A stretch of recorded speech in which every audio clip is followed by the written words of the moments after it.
Il existe éparpillés à travers le monde des documents qu'aucun manuel officiel ne cite, des correspondances privées, des journaux intimes, des procès-verbaux classés qui ne furent jamais destinés à la lumière publique.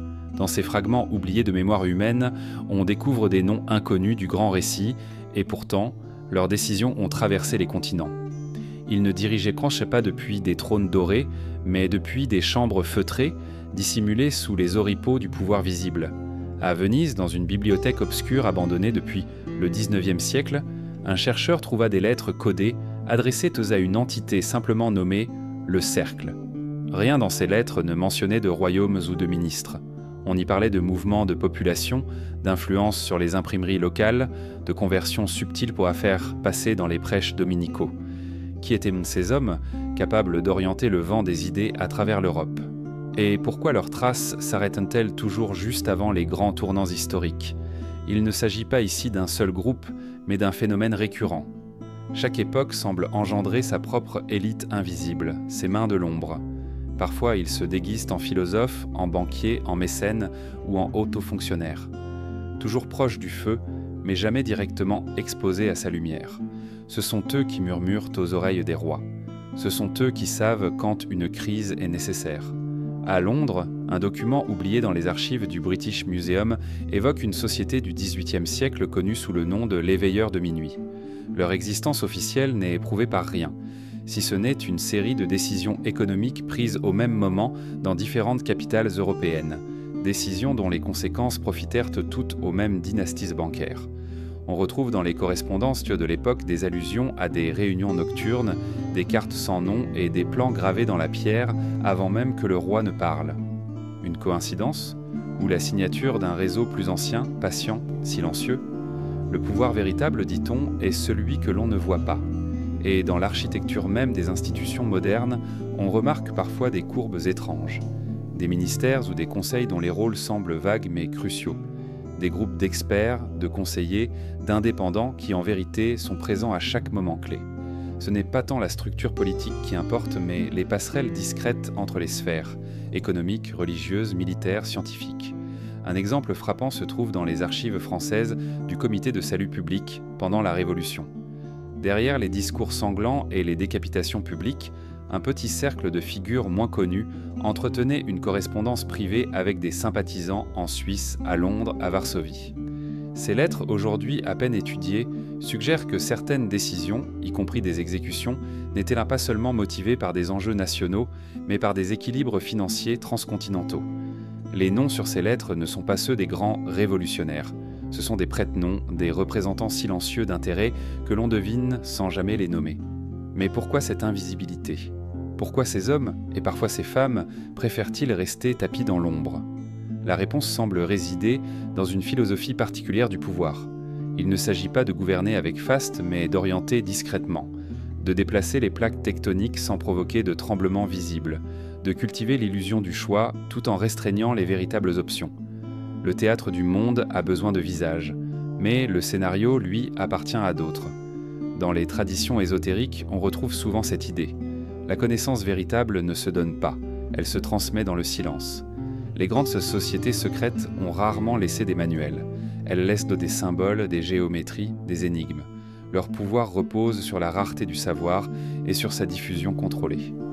Ce n'est pas ce que l'on possède qui compte, mais ce que les autres ignorent. En Allemagne, une série de manuscrits rédigés au début du XVIIe siècle, connus sous le nom de Manifeste de la Rose-Croix, propose une vision du monde fondée sur une élite éclairée, vouée à guider l'humanité dans le secret, loin de l'agitation des foules. Leur existence historique est encore débattue. Certains pensent qu'il ne s'agissait que d'une utopie littéraire. D'autres affirment que les Rose-Croix ont bel et bien existé, mais qu'ils ont su, comme personne, brouiller les pistes. Dans les sociétés modernes, ces logiques ne se sont pas évaporées. Elles ont muté. On ne parle plus de confréries ésotériques, mais de think tanks, de comités internationaux, de fondations au nom neutre. Leur langage est celui de la rationalité, mais leur influence échappe au regard public. Qui décide vraiment de la politique monétaire? Qui choisit les priorités énergétiques mondiales? Qui influence la recherche scientifique, la diffusion des savoirs, les orientations stratégiques des continents?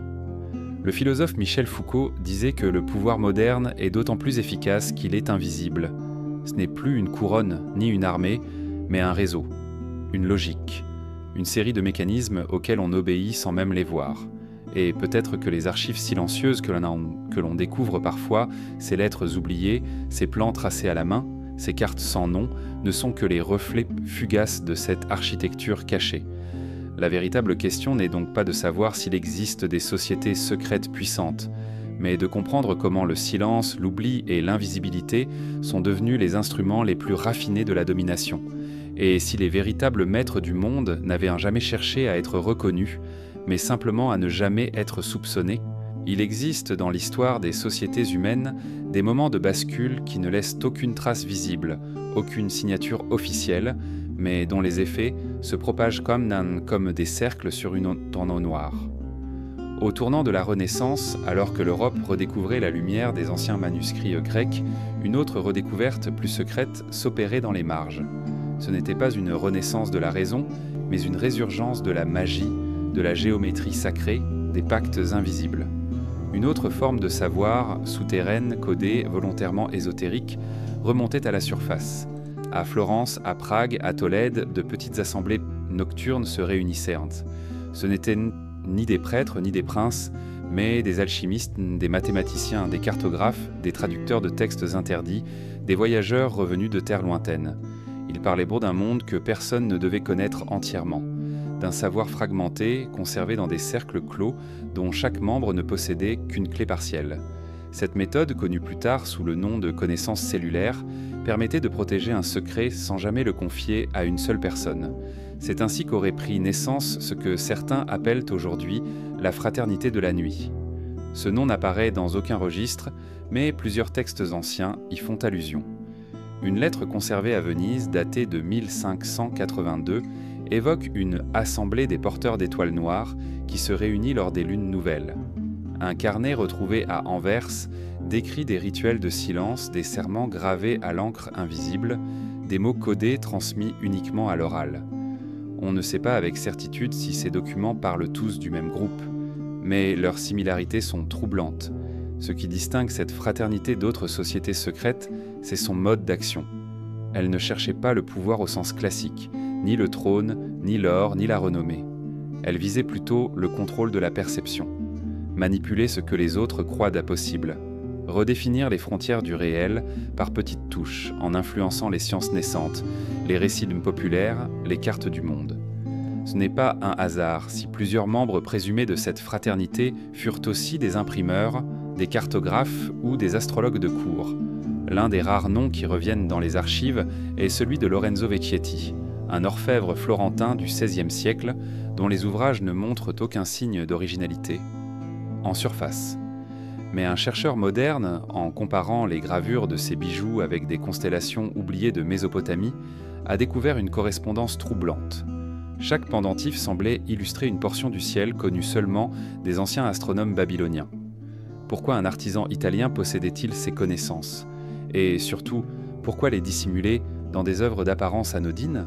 Un autre personnage clé souvent lié à la fraternité est Cornelius Langen, cartographe allemand dont la carte de l'Atlantique Nord, 1587, contient une île introuvable nommée Noctis Arx, la forteresse de la nuit. Cette île n'apparaît sur aucune autre carte de l'époque et sa toponymie évoque des termes issus d'anciens cultes hermétiques. Était-ce un symbole, un lieu réel ou une invitation cryptée à rejoindre quelque chose d'invisible? La fraternité semble avoir toujours opéré selon une double logique, s'ancrer dans des métiers visibles, artisanat, navigation, savoir, tout en poursuivant des objectifs métaphysiques. Elle aurait eu ses relais dans les grandes cours d'Europe, non pas pour orienter les décisions politiques, mais pour les influencer à distance à travers des gestes symboliques, des textes diffusés sous pseudonyme, des objets fabriqués avec soin pour introduire des idées dans l'imaginaire collectif.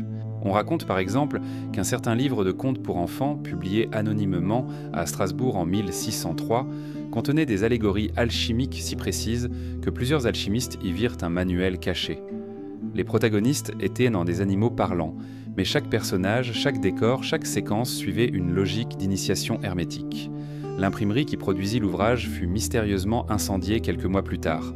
Le livre disparut des rayons, sauf un exemplaire retrouvé en 1907 dans un grenier d'abbaye, à moitié rongé par l'humidité. Tout indique que cette fraternité ne se contentait pas de transmettre un savoir ancien. Elle cherchait à semer des idées dans la société comme des graines silencieuses appelées à germer bien plus tard. Des idées de liberté de pensée, de relativité des dogmes, d'un monde en couches où ce qui est visible n'est qu'un voile. Le but n'était pas de convertir ou de diriger, mais de maintenir vivante une contre-connaissance, une réserve invisible d'alternatives au réel imposé. Le silence autour de la fraternité de la nuit peut s'expliquer aussi par les persécutions, car toute tentative de préserver un savoir parallèle fut perçue à l'époque comme une menace. L'Inquisition, les monarchies centralisées, les académies émergentes, toutes avaient intérêt à éliminer les zones grises. Et ce que la fraternité représentait, une mémoire fragmentaire, une pensée en réseau, un refus du contrôle absolu, allait à l'encontre de cette volonté d'uniformité. Il reste donc très peu de traces matérielles. Mais dans les interstices de certains textes, dans les anomalies d'Omtal et de certains objets, dans les écarts des chronologies officielles, on sent leur passage. Une carte légèrement erronée, une gravure au motif incompréhensible, un manuscrit rédigé avec une main inhabituelle. Ce ne sont pas des preuves, mais des présences, comme des ombres portées par une lumière qu'on n'a jamais vue. Aujourd'hui encore, certains auteurs pensent que la fraternité n'a jamais disparu. Elle aurait simplement changé de forme, s'adaptant aux nouvelles couches du monde, sciences, finances, culture numérique.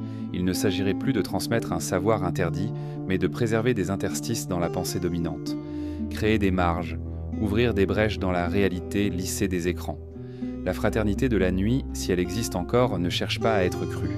Elle cherche à être sentie.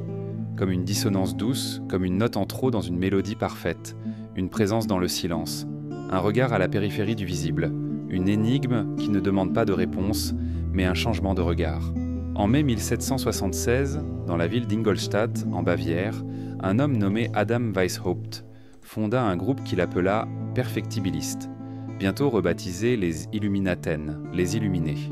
Officiellement, il s'agissait d'un cercle philosophique inspiré des Lumières, visant à combattre l'obscurantisme, la superstition et les abus du clergé. Mais les textes internes, rares et partiellement conservés, évoquent un projet bien plus vaste. Une restructuration complète de la société humaine, selon des principes rationalistes cachés derrière des rituels symboliques. Dès ses premières années, l'ordre se dote d'une hiérarchie complexe, empruntant à la fois à la franc-maçonnerie, à l'hermétisme et aux sociétés initiatiques antiques. Chaque membre porte un pseudonyme, souvent inspiré de figures mythologiques ou de philosophes grecs. Les grades sont multiples, cryptiques, et certains soldats niveau supérieur ne sont mentionnés que par des initiales. Ce n'est pas seulement une organisation, c'est une cartographie mentale, un labyrinthe destiné à filtrer les esprits, à tester la loyauté, à dissoudre l'ego dans un projet plus vaste. Les Illuminés prônent une discipline stricte, une quête de perfection intellectuelle et morale. Mais ce qui intrigue les historiens n'est pas tant leur structure que leur ambition. Weishaupt voulait infiltrer tous les réseaux d'influence. Loges maçonniques, académies, universités, conseils de la noblesse. L'objectif n'était pas de créer un mouvement séparé, mais de faire glisser discrètement les élites existantes vers une nouvelle manière de penser, de décider et d'orienter le monde. Cette stratégie d'infiltration s'accompagne d'un usage massif du secret. Les communications sont codées, les archives dissimulées, les membres formés à la dissimulation. Des mots simples prennent un double sens. Des chiffres deviennent des symboles. Et dans chaque rituel, un sceau était apposé. Une figure géométrique mystérieuse composée d'un triangle inversé inscrit dans un cercle brisé. Ce sceau, aujourd'hui disparu, symbolisait à la fois l'unité supérieure et la rupture avec l'ordre ancien. Mais nul ne sait exactement ce qu'il représentait, ni ce qu'il signifiait pour ceux qui le portaient en eux. En 1785, après moins de 10 ans d'existence, l'ordre est interdit par les autorités bavaroises. Des perquisitions ont lieu, des documents sont saisis, des noms publiés. Et le mouvement semble s'éteindre. Mais les archives officielles sont incomplètes. De nombreuses lettres parlent de copies détruites ou déplacées, de réseaux parallèles déjà implantés dans d'autres pays. Une lettre retrouvée à Paris en 1791 évoque un groupe intérieur resté actif malgré la dissolution, dont le but serait désormais de préserver les textes fondateurs et de les transmettre à travers des cercles dormants. Parmi les documents retrouvés à l'époque figure un étrange recueil de maximes intitulé « Les Fragmenta Hermetica ». Aucun nom n'y figure. Mais chaque page essaie numérotée selon un code qui ne correspond à aucun système connu. Les phrases sont courtes, allusives. La vérité ne se donne pas, elle se dissout dans les couches du monde. Ou encore celui qui regarde le pouvoir de face devient aveugle. Celui qui l'observe de biais trouve l'axe. Ce style rappelle les aphorismes des mystiques soufis autant que les instructions des sociétés discrètes chinoises. Ce manuscrit aurait pu être l'écho d'une pensée marginale, s'il n'avait pas été recopié en partie dans plusieurs bibliothèques privées d'aristocrates européens. Un détail frappe souvent les chercheurs. Certains symboles associés aux Illuminés apparaissent, après leur interdiction, dans des contextes inattendus. On retrouve des motifs similaires gravés dans des pièces de mobilier commandées par des familles influentes. Des dessins proches du sceau disparu apparaissent dans les marges d'ouvrages scientifiques publiés à Londres ou dans des plans d'urbanisme réalisés à Milan. Cette réapparition diffuse du langage symbolique des Illuminés laisse penser que leur influence ne s'est pas dissipée, mais simplement diluée dans des couches plus profondes du réel. Certains chercheurs avancent l'idée que l'ordre a survécu en s'infiltrant dans d'autres structures. La franc-maçonnerie, en particulier, semble avoir absorbé une partie des idées illuministes. Mais des lettres datées du XIXe siècle suggèrent qu'un courant plus radical, plus caché, aurait persisté indépendamment, opérant dans l'ombre, loin des rites publics des loges. Ce courant aurait privilégié des réseaux intellectuels, des cercles d'édition clandestins, des académies de province où la pensée critique pouvait encore germer hors des regards. Un lien mystérieux semble aussi exister entre les Illuminés et certains mouvements révolutionnaires. Si la Révolution française s'explique par des causes économiques et politiques évidentes, plusieurs de ses acteurs majeurs étaient en contact avec des cercles où circulaient lents des textes traduits depuis les écrits illuministes. Robespierre, par exemple, admirait profondément Rousseau, mais certains de ses discours empruntent aussi au vocabulaire du fragmenta hermetica. Des idées comme la purification par la crise, la nécessité d'un chaos régénérateur ou l'unité imposée par le feu trouvent un écho troublant dans la terreur. Le sceau disparu reste l'un des mystères les plus fascinants. Aucune image authentifiée ne subsiste, mais des témoignages évoquent une gravure complexe contenant des couches superposées de symboles, alchimiques, astrologiques, géométriques. Un parchemin anonyme du XIXe siècle prétend représenter une copie du sceau original. Il montre une spirale inversée, un œil scindé et des lettres sans alphabet connu. Certains pensent qu'il s'agissait d'un langage visuel destiné à produire un effet psychique sur l'observateur, un sceau non pas à comprendre, mais à ressentir. Plus étrange encore, plusieurs témoignages du XXe siècle parlent de réunions discrètes, dans des bibliothèques ou des arrière-salles d'université, où l'on évoquait encore les Illuminés comme une tradition vivante. Non pas une organisation structurée, mais une forme d'appartenance souterraine à une lignée d'idées. Le sceau, dans ces récits, est devenu un mythe intérieur. On le cherche non plus dans les archives, mais dans les structures du langage, dans les connexions entre les idées, dans l'intuition d'une pensée qui refuse les évidences. Les Illuminés de Bavière, en tant qu'ordre, ont peut-être disparu. Mais leur projet, celui d'une transformation silencieuse du monde, opérée par des esprits éveillés et méthodiques, semble avoir laissé une empreinte plus durable que leurs adversaires ne l'imaginaient. Une empreinte qui ne se manifeste pas par des prises de pouvoir spectaculaires, mais par des inflexions subtiles, des décalages discrets, des surgissements de lucidité dans les interstices de l'histoire officielle. Leur sceau est peut-être perdu, mais ces fragments continuent d'apparaître, là où le regard s'attarde juste assez longtemps pour entrevoir ce qui ne devait pas être vu.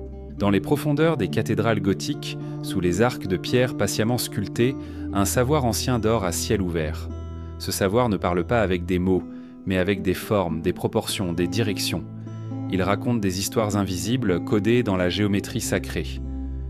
Depuis le Moyen Âge, les bâtisseurs, ces maîtres tailleurs de pierre, furent bien plus que de simples ouvriers. Ils étaient tous les dépositaires d'un langage secret, transmis de bouche à oreille, de main à main. C'est dans cette tradition du silence et de la transmission initiatique que naquirent, bien plus tard, les loges maçonniques. Les premiers textes attestant d'une organisation maçonnique apparaissent en Écosse au début du XVIIe siècle. Pourtant, leurs racines semblent plonger bien plus loin. Certains historiens évoquent un lien direct avec les confréries médiévales de bâtisseurs. D'autres y voient un héritage plus ésotérique remontant au mystère gréco-romain, à l'hermétisme alexandrin ou même aux écoles initiatiques égyptiennes. Ce flou est précisément ce qui confère à la franc-maçonnerie son aura unique. Elle est partout et nulle part, ancienne et moderne, opérative et spéculative. À la surface, une loge maçonnique ressemble à une société fraternelle où l'on débat de philosophie, de morale, d'histoire et où l'on pratique des rituels symboliques destinés à élever l'esprit. Mais derrière le voile de ces pratiques se cache une autre réalité, plus subtile. Les degrés d'initiation, les outils symboliques, compas, équerres, pierres brutes, ne sont pas que des métaphores. Ils structurent une vision du monde. Un monde où rien n'est laissé au hasard, où chaque geste, chaque mot, chaque silence fait partie d'un ensemble cohérent, pensé depuis des siècles. Le rite maçonnique repose sur la transmission progressive de secrets réservés à ceux qui franchissent les degrés initiatiques. Ces secrets ne sont pas seulement des connaissances, mais des expériences intérieures, des transformations personnelles guidées par un cérémonial codifié. Les temples maçonniques sont construits selon des règles précises, orientation, dimension, lumière. Leurs décors ne sont jamais décoratifs. Chaque étoile, chaque colonne, chaque voûte renvoie à un enseignement caché. Mais ce qui interpelle, au-delà du symbolisme, c'est l'influence concrète des loges sur l'histoire. Depuis le XVIIIe siècle, on retrouve des francs-maçons aux postes clés des révolutions, des gouvernements, des mouvements intellectuels. Voltaire, Mozart, Lafayette, Washington, Bolivar, tous furent initiés. Les constitutions américaines, les réformes françaises, les indépendances sud-américaines portent des traces de pensée maçonnique. Liberté, égalité, fraternité, mais aussi hiérarchie invisible, ordre dissimulé, perfection progressive. Au XIXe siècle, les loges se multiplient en Europe et dans les colonies. Elles deviennent des lieux d'échange entre militaires, scientifiques, banquiers, écrivains, magistrats. Des décisions s'y prennent, à l'abri du regard public. On s'y parle d'homme à homme, au-delà des classes et des dogmes, mais aussi au-delà des scrutins et des lois. Cette structure parallèle, bien qu'officiellement apolitique, influence profondément les trajectoires politiques et sociales. La franc-maçonnerie devient un réseau d'accès, de protection, de coordination. Pourtant, ce pouvoir discret s'accompagne d'un silence inébranlable. La règle de l'omerta maçonnique, le devoir de réserve absolue, est l'un de ses fondements. Briser ce silence, c'est trahir la fraternité, mais aussi rompre avec un pacte plus ancien, celui de maintenir l'ordre symbolique du monde. Ce pacte ne se justifie pas. Il se vit, se ressent. C'est un engagement à ne jamais dire tout haut ce qui a été compris dans l'ombre. Les symboles maçonniques envahissent discrètement l'espace public. On les retrouve sur les billets de banque, dans l'architecture urbaine, les armoiries, les emblèmes étatiques. La pyramide à l'œil radiant du dollar américain en est l'exemple le plus connu. Mais d'autres signes plus subtils, plus anciens, sont présents dans les plans de certaines villes, les décors de palais, les fresques de bâtiments administratifs. Il ne s'agit pas de messages codés à déchiffrer, mais de balises posées dans le tissu du réel, destinées à ceux qui savent voir. Certaines loges pratiquent des rites très codifiés, comme le rite écossais ancien et accepté, qui comporte 33 degrés. Chacun d'eux correspond à un enseignement, un défi, une révélation. À partir du 30e degré, les rituels deviennent si obscurs que même certains initiés peinent à les expliquer. Les textes lus, souvent en langues anciennes, sont volontairement ambigus. Ils convoquent de l'Ancien Testament les mystères de Mithra, la Kabbale, l'alchimie. On ne sait plus s'il s'agit de sagesse universelle ou de mise à l'épreuve mentale. Et c'est peut-être cela le cœur du pouvoir maçonnique, maintenir l'ambiguïté comme méthode. Le rôle de la franc-maçonnerie dans certaines guerres, révolutions ou alliances internationales reste difficile à cerner. Trop d'éléments manquent ou sont volontairement absents des archives. Mais les coïncidences s'accumulent. Un président américain rencontre en privé un dirigeant européen. Tous deux sont francs-maçons du même degré. Une banque centrale modifie sa politique après une réunion confidentielle entre membres d'une loge de haut niveau. Une loi controversée est discrètement modifiée après une consultation privée dont le procès-verbal n'existe pas. Ce ne sont pas des preuves, mais des motifs récurrents. Les critiques les plus virulents de la franc-maçonnerie pointent du doigt cette opacité, cette capacité à se maintenir entre les mailles du filet démocratique. On accuse les loges de protéger certains membres impliqués dans des scandales, de manipuler les orientations judiciaires ou économiques, voire d'orchestrer des événements à grande échelle. Mais ces accusations tombent souvent dans l'exagération, précisément parce que le secret engendre le fantasme. Là où il n'y a pas de lumière, l'imagination remplit les vides. D'autres chercheurs, plus mesurés, s'interrogent sur la fonction réelle de la franc-maçonnerie contemporaine. Est-elle encore un outil de pouvoir ou simplement un réseau d'influence sans centre ni dessein ?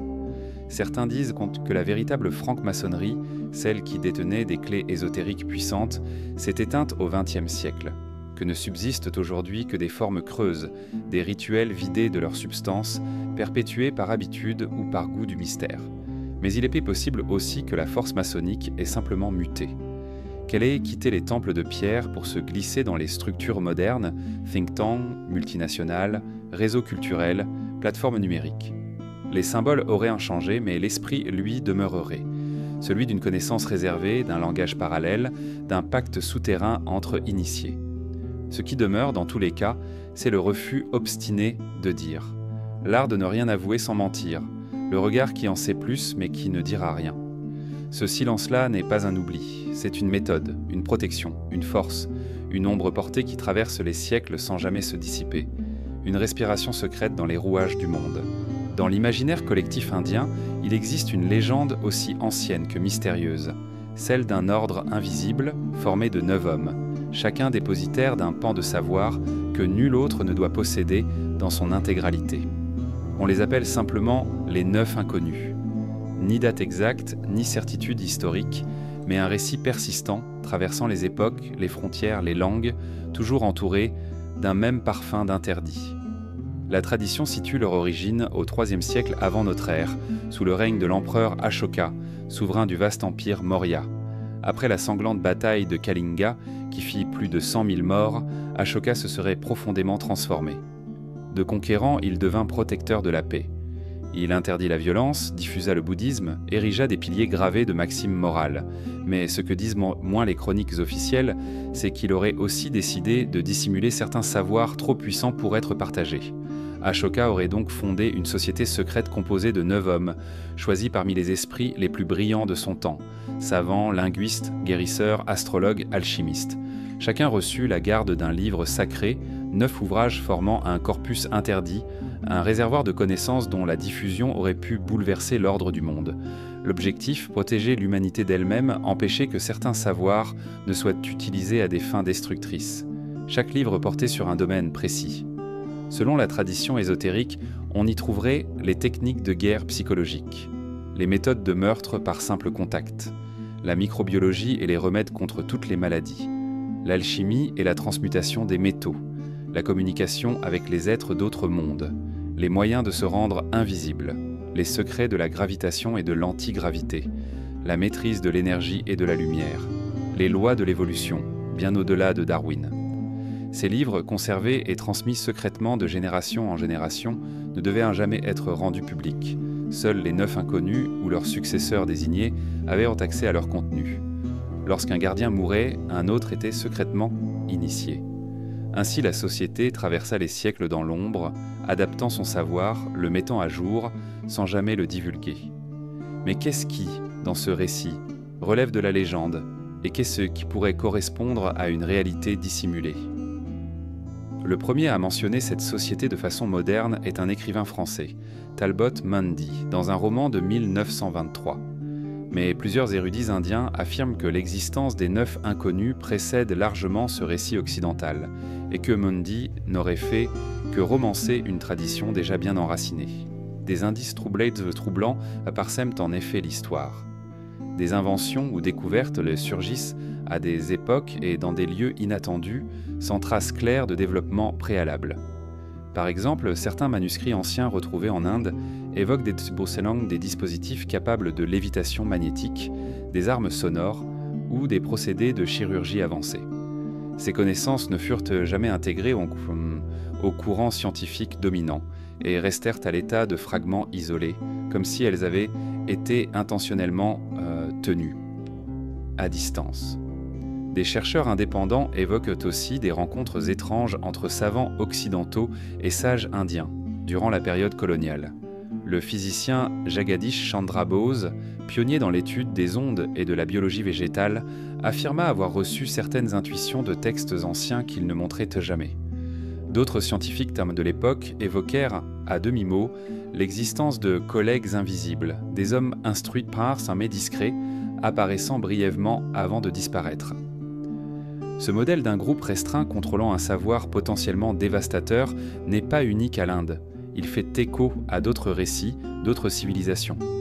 En Chine, les textes taoïstes parlent de sociétés du vide qui protégeaient des secrets alchimiques liés à l'immortalité.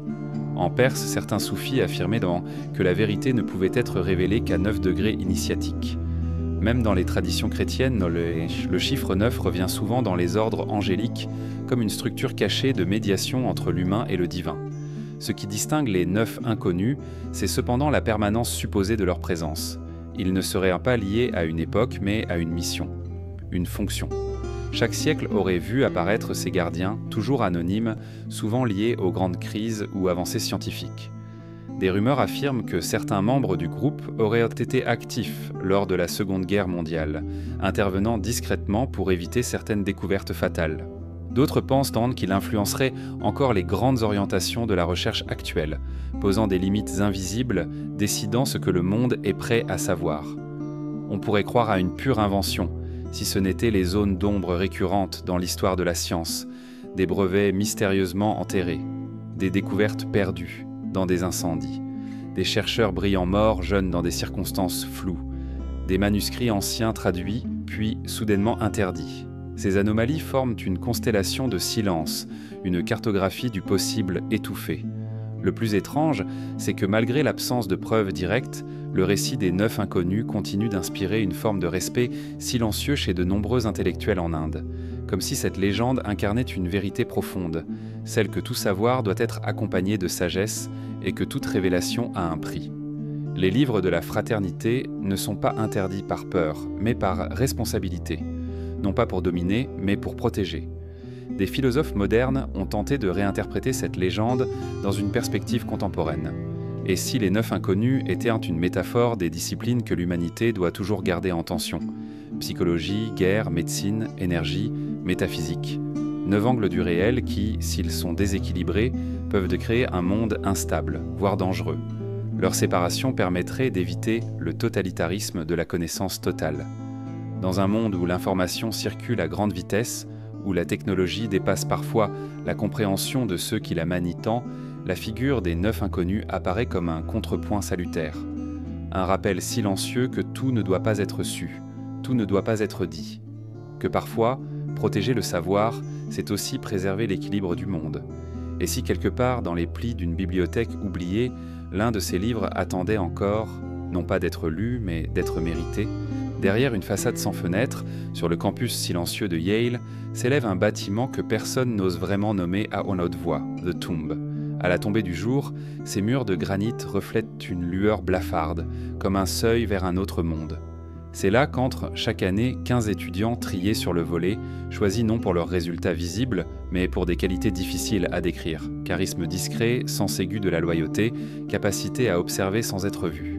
Les archives officielles se résument à quelques clichés d'époque et à une courte mention dans le catalogue des sociétés étudiantes.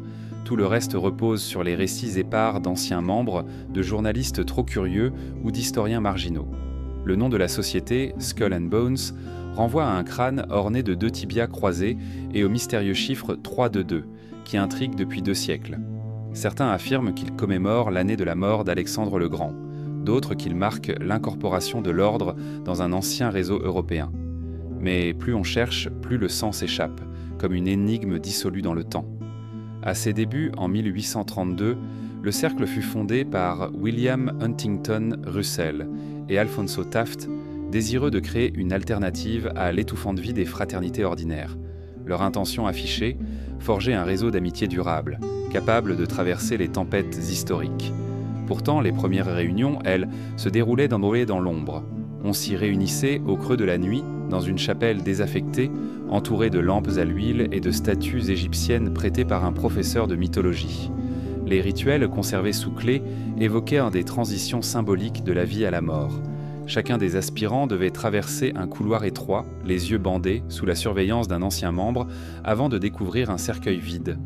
Peu à peu, ces pratiques prirent une dimension plus cérémonielle. Des discours en latin, des morceaux de poèmes classiques et surtout le fameux fourniment, l'extraction symbolique d'un os humain, hélas souvent rapporté comme étant un vrai tibia qu'on aurait trouvé dans un ancien cimetière de soldats révolutionnaires. Cet os devenait l'emblème vivant de la fidélité au groupe, gravé du chiffre 322. Aujourd'hui, aucune preuve tangible de cet acte n'existe, mais les témoignages anonymes parlent d'une sensation d'effroi, mêlée d'euphorie, comme si l'on quittait la vie profane pour entrer dans une confrérie coupée du reste du monde. Les noms qui émergent des registres partiels font frissonner. William Taft, président des États-Unis, George H.W. Bush, George W. Bush, John Kerry. À chaque génération, des Bonesmen se glissent au poste de pouvoir. Sénateurs, directeurs de grandes banques d'investissement, hauts responsables du renseignement. Leurs réunions après Yale, qu'on dit plus tenues puis dans des résidences privées à New York ou sur les îles du Maine, restent inviolables. On murmure que c'est là que se nouent des alliances intangibles, des nominations, des accords financiers, des stratégies géopolitiques. Plus fascinant encore est le mythe d'une influence orchestrée dès l'université qui se prolonge ensuite dans le monde réel. Les architectes du XXe siècle, ceux du New Deal ou de la construction de l'OTAN, contraitent des anciens de Skull and Bones, parmi leurs conseillers officieux. Certains historiens évoquent même des réunions clandestines, où l'on aurait discuté, dès les années 1940, des principes d'une gestion globale de la planète, surveillance des populations, découpage invisible des zones d'influence, mécanismes financiers destinés à orienter les flux de capitaux.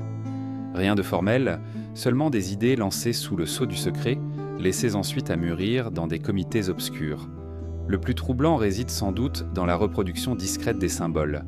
Le crâne, les os, le chiffre 322 apparaissent sur des insignes, des chevalières, parfois comme fleurs de lys inversées sur des façades de bâtiments. Un ancien membre raconte avoir reconnu le dessin sur un banc de Central Park, gravé de main de maître, comme s'il marquait un territoire secret. Les chercheurs d'élite, lorsqu'ils cherchent à cartographier ces signes, finissent par repérer un réseau informel de lieux symboliques. Un manoir en Virginie, un chalet dans le Connecticut, une bibliothèque privée à Chicago. Des points nodaux que seuls les initiés peuvent en relier. Pourtant, dans le journalisme d'investigation, on ne trouve pas de preuves irréfutables. Les sources se contredisent, les documents manquent, les archives photographiques sont floues ou retouchées. Les universitaires sérieux parlent de légendes ou de constructions mythologiques, la société secrète comme fantasme de l'élite, un mythe fondateur qui consolide la cohésion d'un groupe social privilégié. Mais ces explications rationnelles comptent sur l'extraordinaire longévité du symbole. Pourquoi continuer à perpétuer un rituel aussi coûteux et risqué s'il n'apporte rien de plus qu'un sentiment d'appartenance ? L'ombre de la Cold War passe aussi par Skull and Bones. Des anciens auraient participé à la CIA ou au MI6, jouant un rôle de passeur entre deux univers, le monde académique et le monde clandestin. Des ex-bonesmen racontent, parfois sous pseudonyme, avoir été approchés pour des opérations d'influence, non pas par des États, mais par des intérêts privés, désireux de financer des révolutions colorées ou de verrouiller des contrats pétroliers. Là encore, aucun document officiel ne le confirme, mais la conjonction de ces récits suscite un frisson. Et si de véritables maîtres cachés s'étaient mis en place dès les bancs de l'université. Au début du XXIe siècle, la société a dû affronter un monde hyperconnecté, où chaque secret peut être éventé en quelques clics. Selon quelques rares insiders, Skull and Bones a alors choisi de muer. Les cérémonies traditionnelles persistent, mais le véritable travail se fait désormais dans les sphères numériques. Des cellules dispersées supervisent donc des projets de blockchain, de surveillance de masse ou de recherche en intelligence artificielle. L'ancien réseau reste vivant, mais ses ramifications se sont étendues au Silicon Valley, aux pôles technologiques, aux laboratoires financés par des fondations anonymes. Il est fascinant de constater que, malgré l'omniprésence des données, le mythe de The Tomb séduit encore. Comme si Skull and Bones n'était pas d'abord une société secrète, mais un miroir tendu à ceux qui croient non, que le monde obéit à des logiques cachées. Chaque révélation probable fait renaître des dizaines de nouvelles questions. Le rire discret d'un ancien bonesman entreaperçu dans une conférence suffit à raviver la légende. Où commence la vérité? Où finit la fiction? Ainsi, alors que le soleil décline sur les pelouses de Yale, The Tomb demeure intacte. Ni principale, ni église, ni musée, mais un tombeau vivant où les vivants choisissent de garder leurs secrets. On dit que les portes, en hiver, sont si épaisses qu'on n'entend rien lorsque l'on frappe. On dit aussi qu'à l'intérieur, on ressent un froid différent, celui d'une histoire jamais dévoilée.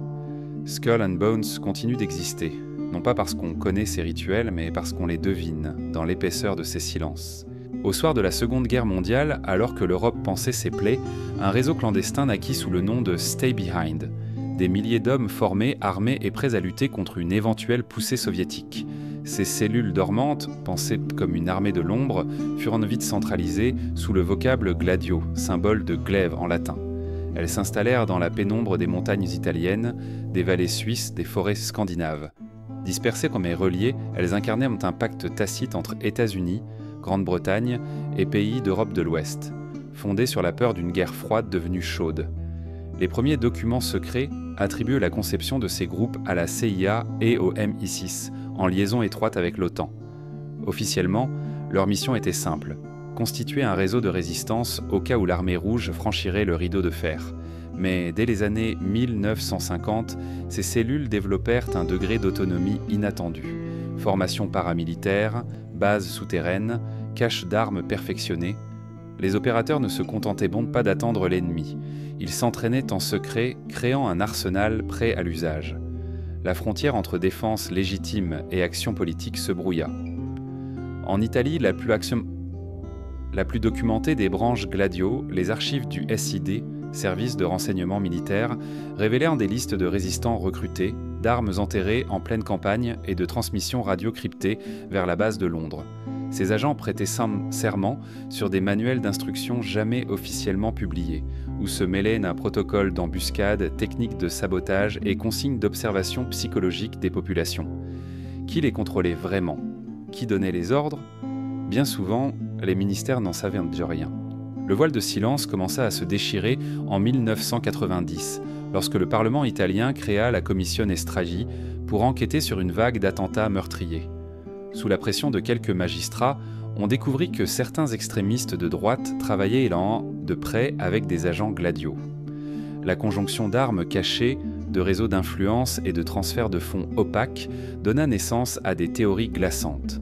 Et si l'armée fantôme était parfois instrumentalisée pour perturber la vie civile. Ces révélations firent vaciller la confiance entre responsables politiques et services secrets. Au-delà de l'Italie, d'autres pays explorèrent les mêmes logiques. En Belgique, on exhuma des caches souterraines à la lisière des Ardennes. En France, des résistants de la Deuxième Guerre mondiale, recrutés pour Gladio, conservaient encore des documents codés. Même en Allemagne et en Grèce, les structures Stay Behind prospéraient invisibles pour la plupart des gouvernements. Chaque branche fonctionnait selon ses propres règles, parfois en tension avec l'OTAN, souvent en marge de tout contrôle parlementaire. Les caches d'armes dotées de fusils, de grenades et même de munitions chimiques furent disséminées dans des granges abandonnées, des bunkers oubliés ou des abris forestiers. Des inventaires clandestins listant des milliers de pièces demeurent partiellement inaccessibles. Ces dépôts, véritables paysages souterrains, prouvent que le risque perçu, une invasion soviétique directe, justifiait des moyens extraordinaires. Pourtant, le froid n'a jamais franchi les Alpes. Les réseaux Gladio sont-ils alors restés inutilisés ou ont-ils poursuivi d'autres objectifs, moins avouables? Des enquêtes pointent du doigt des attentats attribués à l'extrême droite dans les années 70 en Italie, la gare de Bologne, la Piazza Fontana, comme autant de manœuvres de tension destinées à créer un climat d'urgence. Dans ces récits, Gladio aurait servi de soubassement logistique, voire d'inspiration idéologique. Mais quelles preuves tangibles? Les archives officielles, souvent expurgées, n'offrent que des bribes de correspondance ou des témoignages anonymes. La frontière entre rumeurs, instrumentalisation et action réelle reste indécise. Les États-Unis et la Grande-Bretagne, mises en cause, déclassifièrent partiellement des documents glanés à la hâte. On y lit des rapports sommaires, des notes de service évoquant la nécessité de créer une opinion publique favorable à la défense de l'Ouest. Mais tout lien direct entre la CIA et des actes de violence politique demeure obscur. Ces vides documentaires alimentent le doute. Pourquoi détruire ou censurer précisément les pages incriminant des agents? Qui décide des classifiés secret défense? Plusieurs anciens agents, aujourd'hui retraités ou décédés, témoignèrent sous couvert d'anonymat d'une confusion des rôles. Instructeurs civils formant des militants politiques, militaires s'adressant à des groupuscules. le champ d'action ne se limitait pas à la guerre froide. Il s'étendait à la maîtrise des opinions, à la préparation d'actions de riposte contre ce qu'on appelait pudiquement des menées subversives. Ces récits, émaillés de noms de villages oubliés et de bunkers démantelés, dessinent un réseau plus tentaculaire qu'on ne l'imaginait. À mesure que le temps passe, certains dossiers disparaissent, comme avalés par la bureaucratie ou le négligence. D'autres sont redécouverts, fragmentés, incomplets. Une clé USB aux archives du Parlement belge, un bout de microfilm dans un grenier suisse, une liasse de lettres cryptées chez un collectionneur italien, autant de pièces d'un puzzle dont les bords restent indéchiffrables. Combien d'informations confidentielles gisent encore dans des coffres? Qui en possède la clé? Le souvenir de Gladio s'estompe peu à peu, mais son ombre persiste dans les débats sur la démocratie et le contrôle des services secrets. La question demeure. Comment un réseau armé, opéré sans mandat explicite de citoyens, a-t-il pu exister des décennies durant au cœur des nations démocratiques?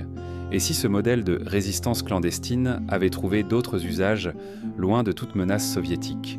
Aujourd'hui, face aux nouveaux risques, radicalisation numérique, cyberattaques, flux de données massifs, on évoque parfois la création de structures stay-behind modernes, dissimulées derrière des sociétés civiles, des ONG ou des entreprises technologiques. Des leçons ont-elles été tirées? Peut-on véritablement tracer la ligne séparant la protection de la manipulation? Plus qu'une simple page d'histoire, le réseau Gladio interroge la relation entre sécurité et transparence. Il invite à repenser le pacte démocratique, le rôle des contre-pouvoirs, le besoin d'exercer une vigilance constante sur ceux qui œuvrent dans l'ombre. Car au fond, la force la plus durable réside peut-être dans la parole partagée et l'accès au savoir plutôt que dans l'arme cachée. Dans l'ombre des forêts de Californie, un autre théâtre secret se joue, où des puissants se retrouvent loin des caméras, dans des rites discrets et des serments feutrés. À l'orée des séquoias millénaires de Monterey, un domaine de plus de 2700 hectares se déploie, à l'abri des regards, Bohemian Grove. Chaque été, pendant 2 semaines, cet écrin de pins et de redwoods devient le sanctuaire d'un cercle d'hommes puissants, politiciens, financiers, hauts fonctionnaires, artistes de renom, venus se retirer loin du tumulte public. Ici, on ne signe aucun traité officiel, on ne prononce pas de discours de campagne, on allume des feux de camp, on partage des chansons, on récite des poèmes oubliés. Mais derrière ce vernis de libre camaraderie, se trame un rituel subtil où la cérémonie prend le pas sur la transparence. À l'entrée, tu pends une porte discrète gardée par des sentinelles informelles donne accès à un monde hors du temps. Les visiteurs doivent en laisser sacs, téléphones et stylos, aucune trace écrite ne doit sortir des bois. Certains parlant d'un serment informel, comparable à un pacte de silence imposé dès la première veillée. C'est dans cette atmosphère que naît l'idée de Bohemian Grove, un refuge pour les élites, un espace de liberté où les hiérarchies s'évanouissent sous la lueur vacillante des lampes à pétrole. Mais la liberté, ici, a le goût du secret. Le cœur du Grove reste la lodge, une salle de réunion ornée de fresques stylisées et de trophées de chasse. C'est là que se tiennent les assemblées privées, appelées hijinks ou lowjings, selon qu'elles tiennent du cabaret satirique ou de la veillée mystique. On y joue des pièces courtes, souvent inspirées des grands mythes classiques, détournées pour l'occasion, un Oedipe modernisé, une Antigone revisitée. Les rires se mêlent à l'irrévérence, comme pour exorciser la lourdeur des responsabilités réelles. Et pourtant, au-delà des plaisanteries, se dessine un théâtre de l'influence, où les gestes, les regards et les mots choisis portent en eux des accords tacites. Le rituel le plus emblématique reste la Cremation of Care, cérémonie inaugurale au bord d'un lac artificiel. Au coucher du soleil, des silhouettes masquées portent un effigie nommé Care jusqu'à un grand rond de pierre où elle sera consumée. Les flammes éclairent alors un immense oiseau stylisé, symbole de libération des soucis mondains. Certains y voient une simple allégorie, d'autres une invocation plus profonde, la renonciation aux scrupules éthiques pour mieux œuvrer dans le monde des puissants. Cette mise à mort symbolique du souci collectif suscite l'émerveillement comme l'inquiétude. Que signifie réellement abolir le soin dans un lieu où les décisions globales se tissent en silence? La nature dans ce sanctuaire n'est pas seulement décor, elle est actrice du rituel. Les feuilles bruissent comme un chœur antique, les troncs dressés comme des colonnes de temple. Les sentiers dérobés guident les initiés vers des clairières secrètes où l'on échange des confidences. Des loges dissimulées sous les fougères serviraient de salles de réunion impromptues, propices à des négociations informelles, un contrat de fusion, un soutien politique, un prêt d'influence. Rien n'est gravé dans le marbre, mais tout se conclut dans la confiance absolue du silence partagé. Les invités de Bohemian Grove viennent de tous les horizons, mais s'y mêlent toujours les mêmes noms, génération après génération. Les archives photographiques fuitées montrent Herbert Hoover souriant devant la Grand Chêne, Ronald Reagan brandissant un verre, David Rockefeller observant le lac. Ces clichés partiellement déclassifiés racontent moins un véritable programme qu'une tradition immuable, celle d'un lieu où l'on cultive la connivence des puissances, à l'abri des médias et des dissensions publiques. Certains parlent d'un gouvernement intérimaire, qui se reconstitue chaque été dans une harmonie feutrée. Malgré l'omerta, des témoignages ont émergé. Un journaliste infiltré évoque des discussions sur la politique étrangère, des échanges de numéros de téléphone officiels, des esquisses de feuilles de route pour les grandes crises à venir. D'autres insiders mentionnent des ateliers d'écriture de discours, où l'on peaufine des tournures de phrases destinées à sceller des alliances invisibles. Tout se passe comme si, pendant 2 semaines, le monde réel s'arrêtait pour laisser place à un croisement d'influences, d'inspirations et d'alliances non déclarées. Le Grove a aussi inspiré de multiples théories conspirationnistes, sacrifices occultes, pactes avec des sociétés plus secrètes encore, manipulation climatique. Pourtant, derrière l'exagération persiste une vérité plus subtile. La puissance de Bohemian Grove réside moins dans un complot grandiose que dans le réseau intime qu'il cultive. Un réseau bâti sur la confiance et la réciprocité, où chaque participant sait que ses secrets seront bien gardés, à condition lui-même de se taire. Cette mécanique discrète façonne les rapports de force sans laisser de traces écrites. Au fil des décennies, le Grove s'est adapté. Cabanes modernisées, infrastructures dissimulées, protocoles de sécurité renforcés. Mais la philosophie demeure intacte. Offrir un espace hors du temps, exempt de l'œil public, où les élites se reconnaissent entre elles. Un lieu où l'influence se mesure, non pas aux déclarations officielles, mais au silence peu respecté, où la vraie diplomatie se joue dans la densité d'un regard ou d'un toast levé sous la canopée. Tandis que les derniers cendres de la cremation of care se dispersent dans la brume matinale, le Grove referme ses portes pour 1 an. Les feux s'éteignent, les chants se taisent, et les sentiers retournent à leur quiétude sylvestre. Pourtant, les décisions prises dans ces bois continuent de façonner le monde visible. Lois promulguées, traités signés, fortunes réorientées. Bohemian Grove reste un théâtre où les ombres gouvernent, un rappel silencieux que la puissance la plus durable grandit dans le secret partagé. Alors que les arbres reprennent leur souffle millénaire, d'autres mystères, tout aussi insaisissables, attendent d'être révélés. Un frisson parcourt les étagères poussiéreuses des bibliothèques obsidiennes, où parfois, au détour d'un catalogue presque effacé, apparaît la mention d'un document dont tout le monde a parlé, un manuscrit anonyme, enseigné comme vérité par les uns, dénoncé comme canular par les autres. Ce texte, connu sous le nom de Protocole des sages de Sion, s'est propagé comme un venin silencieux. Avant même que quiconque n'en comprenne l'origine, il a circulé dans l'ombre, mu par des mains invisibles, imprimé sous différents titres, toujours déformés, toujours prêts à ressurgir. Né officieusement dans les couloirs de l'Okhrana, la police impériale russe, avant 1905, ce faux document visait à justifier les pogroms en disposant d'un ennemi imaginaire. Une cabale juive internationale qui, selon ses pages, œuvrait à dominer les nations par la finance et la subversion. Les archivistes modernes ont retrouvé quelques fragments de brouillons, griffonnés à la hâte, mêlant phrases empruntées à des pamphlets politiques et à un texte satirique de Maurice Joly, Dialogue aux enfers entre Machiavel et Montesquieu, 1864. Ce collage volontairement maladroit porte la marque d'une intention cynique, créer un récit autoréférentiel où l'accusé se définirait lui-même comme criminel. Rapidement, ces protocoles se sont mués en protocoles, comme s'il s'agissait d'un rituel scrupuleusement orchestré.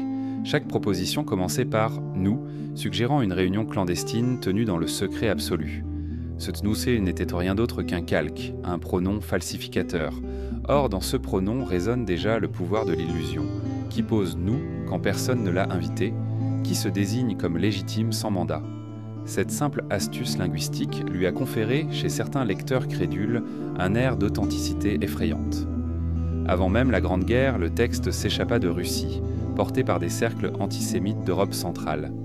Des imprimeurs polonais, allemands, italiens reprirent le matériel sans vérifier la source. Ils y virent à l'occasion de galvaniser des foules contre un bouc émissaire commode, un ennemi à la fois proche et insaisissable. Les premiers discours publics citant les protocoles évoquaient une conspiration millénaire, reliant les Juifs à toutes les crises financières, politiques ou sociales. À l'heure où l'on peignait en rouge les barricades de l'Europe, cette littérature de supposition agissait comme une charnière idéologue, transformant la peur en cri de haine. Dans les années 1920, des universitaires américains braquèrent leurs projecteurs sur ces pages. Le professeur Philip Graves révéla en 1921 dans le Times de Londres la nature plagiée du texte, traquant mot à mot les passages copiés. Pourtant, malgré cette démystification, qui aurait dû être finale, l'écho électrique des protocoles ne s'éteignit pas. Les tirages continuèrent, parfois expurgés, souvent abrégés, déplacés. La rumeur tenace voulait que la vérité fût encore plus sombre que ne le décrivait le pamphlet. Un secret que seuls les initiés comprenaient sans et dont la dissimulation imposait le silence. Quand Hitler monta au pouvoir, ses orateurs considérèrent les protocoles comme un manuel prophétique. Goebbels, dans ses conférences privées, reprenait des extraits comme preuve irréfutable d'une conspiration judéo-maçonnique. Jamais le régime nazi ne publia une réfutation. Il se contenta d'exploiter la rumeur, d'en faire un terreau de violence. Les archives du ministère de la Propagande montrent des notes internes. Ne pas commenter, laisser courir, utiliser en cas de besoin. Cette stratégie du non-dit renforçait le pouvoir du mythe. Plus on l'ignore, plus il grandit. Après 1945, alors que le monde découvrait l'horreur des camps, certains remontèrent aux sources et démantelèrent la supercherie. D'autres la réactivèrent dans de nouveaux contextes. Pendant la guerre froide, on entendit parler de traductions arabes financées depuis le Caire, puis de rééditions égyptiennes et syriennes accusant l'Occident sioniste de tous les maux. Les protocoles, outils de division, naviguaient des fronts de la lutte contre Israël au maillage mouvant de la guerre idéologique. À chaque réimpression, on adaptait quelques noms, on modernisait quelques techniques, on changeait un prétexte pour mieux masquer l'antique dessein. Dans le monde des sociétés secrètes conspiratrices, le document a servi de caution implicite. Si une cabale mondiale existe vraiment, alors tout peut être justifié. On le trouve cité en filigrane chez les complotistes d'extrême droite, mais aussi chez certains mouvements islamistes radicaux. Chacun y lit ce qu'il veut lire, un plan, un aveu, un virage ultime dans une histoire secrète. Les cercles occultes, fascinés par l'idée d'une matrice universelle, semblent considérer les protocoles comme un palimpseste, une surface d'écriture sans cesse réécrite, offrant autant de lectures que de mains pour les tenir. À l'ère numérique, le pamphlet renaît sous forme de PDF, de posts anonymes, de forums cryptés. Les mêmes phrases surgissent dans des commentaires sous des vidéos, dans des tweets provocateurs, dans des podcasts confidentiels. Chaque relecture se présente comme une révélation, une découverte personnelle, même si le texte n'a pas bougé d'un mot depuis un siècle. Cette répétition infinie crée un vertige de familiarité. Ce qui est répété paraît vrai, et ce qui est vrai finit par être répété. Pourtant, les historiens sérieux rappellent sans relâche que l'authenticité n'appartient pas au nombre de partages, mais à la vérification documentaire. Des bibliothèques universitaires conservent les originaux de Maurice Joly. Les archives impériales russes abritent donc les brouillons des agents de l'Okhrana. Les chercheurs publient des analyses détaillées, démontrant le montage textuel et dénonçant le flou volontaire des sources. Mais ces travaux restent confinés dans des revues spécialisées, presque invisibles pour le grand public, dépassés par le flux incessant des faux. Pourquoi alors les protocoles continuent-ils d'exercer leur emprise ? Peut-être parce qu'ils jouent sur un vide, le manque de connaissances historiques, l'oubli des référents, la peur des autres. Ce vide se nourrit du silence des institutions et de la complaisance des réseaux sociaux. Là où la vérité scientifique éprouvée parle en milliers de pages, la rumeur tient sur un feuillet. Elle se glisse dans les interstices, se déploie dans les communautarismes, s'ancre dans les blessures non cicatrisées. En filigrane de ce texte corrompu, se dessine aussi une question plus vaste. Qui décide de ce que l'on peut croire ? Qui choisit les récits légitimes et qui tolère la fraude ? Le pouvoir, pour être efficace, n'a pas seulement besoin de lois, mais de récits partagés. Les protocoles en sont un exemple extrême, un récit factice qui s'est imposé comme siégeant. Il révèle comment une fiction autoproclamée peut modeler des opinions, déclencher des massacres, refermer la porte du dialogue. Ainsi, dans le fracas du monde moderne, les protocoles fantômes restent une ombre longue, un avertissement silencieux. Méfiez-vous de ce qui se répète sans cesse, de ce qui suscite plus de peur que de curiosité, de ce qui fait de nous un ennemi sans visage. Car derrière chaque mythe se cache un miroir, et si nous n'apprenons pas à distinguer le reflet de la vérité, nous risquons de nous perdre dans les salles obscures de notre propre imagination. Aux confins de la cité-État la plus petite et la plus puissante au monde, les pierres millénaires de Saint-Pierre murmurent des secrets inaudibles. Sous la majesté de la basilique, dans les couloirs feutrés des palais pontificaux, circulent des correspondances codées, échangées entre prélats et diplomates. Ici, le temporel et le spirituel se confondent, tissant une toile que peu osent beau contempler. Qui tire vraiment les ficelles quand la soutane devient un uniforme de pouvoir ? L'histoire officielle évoque des papes élus par le conclave, des cardinaux pieux menant la barque de la chrétienté. Mais derrière l'apparat, un réseau discret veille à la conservation de privilèges anciens et à l'influence mondiale. Dès le Moyen-Âge, la papauté sut créer des alliances secrètes. Du Saint-Empire germanique aux monarchies lointaines, des traités confidentiels régissaient les flux de richesses et les orientations géopolitiques. Certains de ces accords, rédigés dans un latin chiffré, demeurent inaccessibles aux chercheurs. L'un des mystères les mieux gardés est le rôle du secrétariat d'État, véritable centre nerveux du Saint-Siège. Composé de dizaines de bureaux spécialisés, affaires générales, affaires diplomatiques, relations ecclésiastiques, il orchestre les communications entre le pape et les chefs d'État. Les réunions de ce cénacle n'existent qu'à l'encre invisible des registres, retranscrites souvent oralement puis confiées le soin à la mémoire des secrétaires. On raconte qu'une simple mention dans les marges d'un manuscrit peut changer le cours d'une négociation internationale. Peu de voix s'élèvent pour évoquer la section pour les relations avec les États, entre où se décident sottilité et compromis. Au Vatican, les diplomates sont à la fois ecclésiastiques et pontifes de la réelle politique. Ils négocient les concordats, accordent ou retirent l'exercice public du culte, encadrent les nominations épiscopales. Derrière chaque décret, un groupe restreint choisit quel roi recevra la bénédiction, quel dictateur sera prié de laisser la foi s'épanouir dans ses frontières. Ces logiques silencieuses façonnent la géographie religieuse du monde. Au XIXe siècle, lorsqu'une vague de nationalisme déferla sur l'Europe, le Vatican fut confronté à l'idée d'une Église sans empire. Pour préserver sa souveraineté, il noua alors des alliances moins visibles.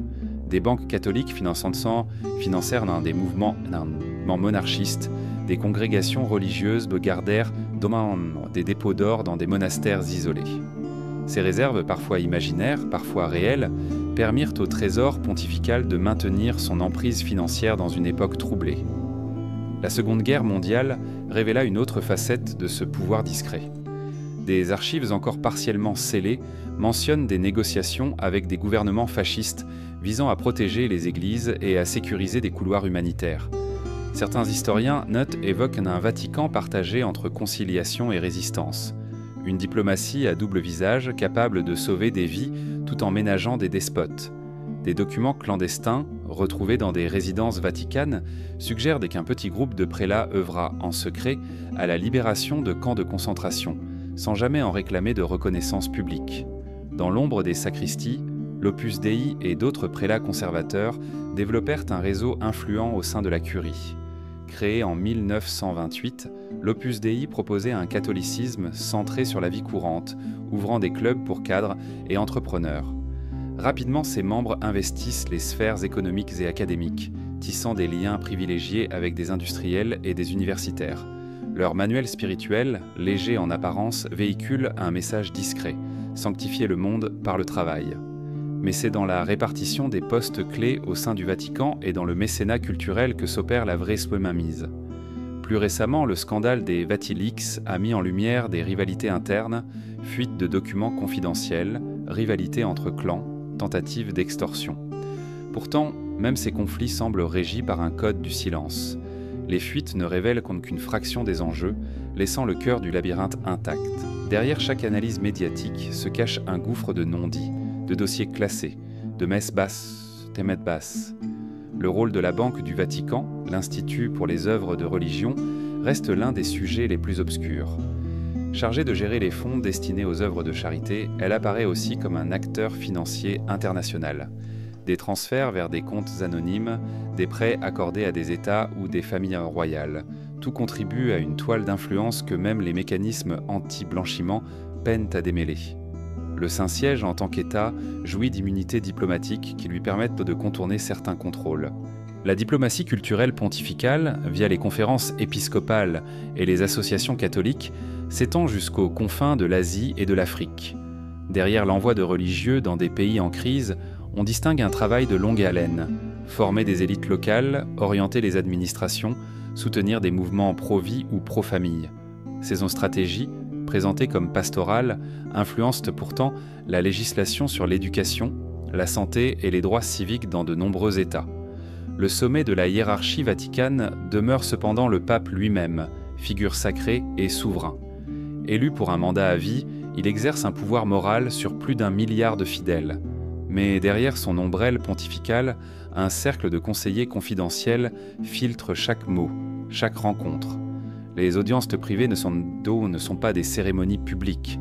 Elles dessinent les lignes directrices de la politique de l'Église, choisissent les destinations des voyages apostoliques, décident de la tonalité des encycliques. Chaque mot publié dans l'Osservatore Romano trouve son origine dans ces conciliabules feutrés. À l'heure du numérique, le Vatican s'adapte avec prudence. Des systèmes de messagerie cryptés, des serveurs protégés, des réseaux intranet hors ligne, tout est mis en place pour préserver l'inviolabilité des archives.